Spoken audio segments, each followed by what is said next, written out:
ગુજરાતના બીજેપીના પ્રદેશ પ્રમુખ અને કેન્દ્રમાં જળશક્તિ મંત્રી સી.આર. પાટીલને ભાજપમાં રાષ્ટ્રીય સ્તરે ખૂબ મોટી જવાબદારી સોંપવામાં આવી છે.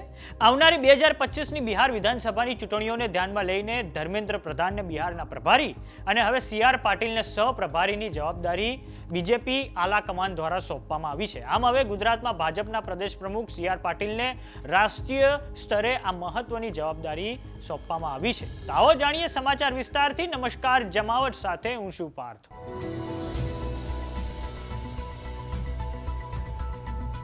આ 2025ના વર્ષના અંતમાં બિહારમાં વિધાનસભાની ચૂંટણીઓ નિર્ધારિત છે.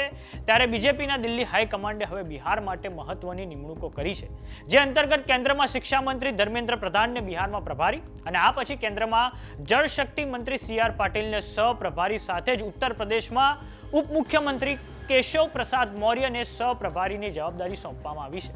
આ તમામ નિમણૂકો ભારતીય જનતા પાર્ટીના રાષ્ટ્રીય અધ્યક્ષ જે.પી. નડ્ડા દ્વારા કરવામાં આવી છે. આપને એક વસ્તુ જણાવી દઈએ કે થોડાક સમય પહેલા કેન્દ્રીય ગૃહમંત્રી અમિત શાહ જ્યારે ગુજરાતમાં આવ્યા ત્યારે તેમણે સુરતમાં સી.આર. પાટીલના ઘરની મુલાકાત લીધી હતી. ત્યાં તેમણે ભોજન પણ લીધું હતું.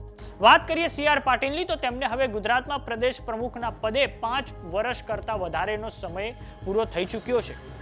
ગુજરાત ભાજપમાં સી.આર. પાટીલના યોગદાનની વાત કરીએ તો સી.આર. પાટીલ જ્યારે 2020માં પ્રદેશ પ્રમુખ બન્યા ત્યારે કોવિડનો સમયગાળો હતો અને સાથે જ ગુજરાતમાં સંખ્યાબળની દ્રષ્ટિએ પક્ષના કાર્યકરોની સંખ્યા વધુ હોવા છતાં ભાજપના સંગઠનની સ્થિતિ ડામાડોળ હતી.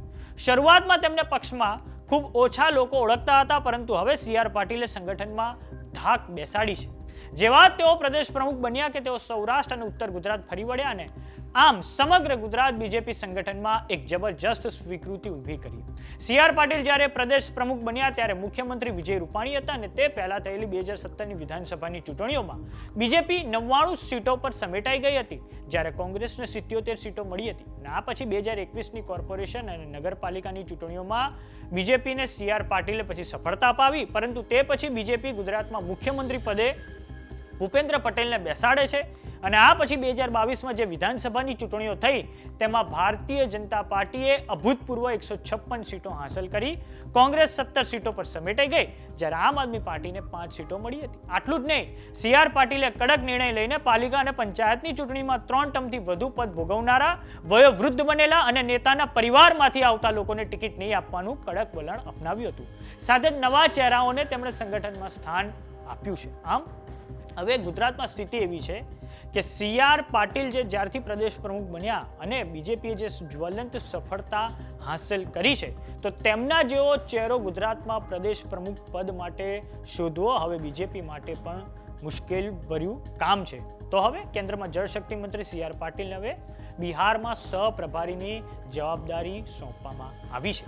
તો આ બાબતે તમારું શું માનવું છે અમને કોમેન્ટ બોક્સમાં લખીને જરૂર જણાવો. જો તમે અમને યુટ્યુબ પર જોઈ રહ્યા તો સબસ્ક્રાઇબ કરો. જો તમે અમને ઇન્સ્ટાગ્રામ અને ફેસબુક પર જોઈ રહ્યા તો ફોલો કરો. સાથે જ અમારી વોટ્સએપ ચેનલ આવી ગઈ છે, જોઈન કરવાનું ના ભૂલતા. નમસ્કાર.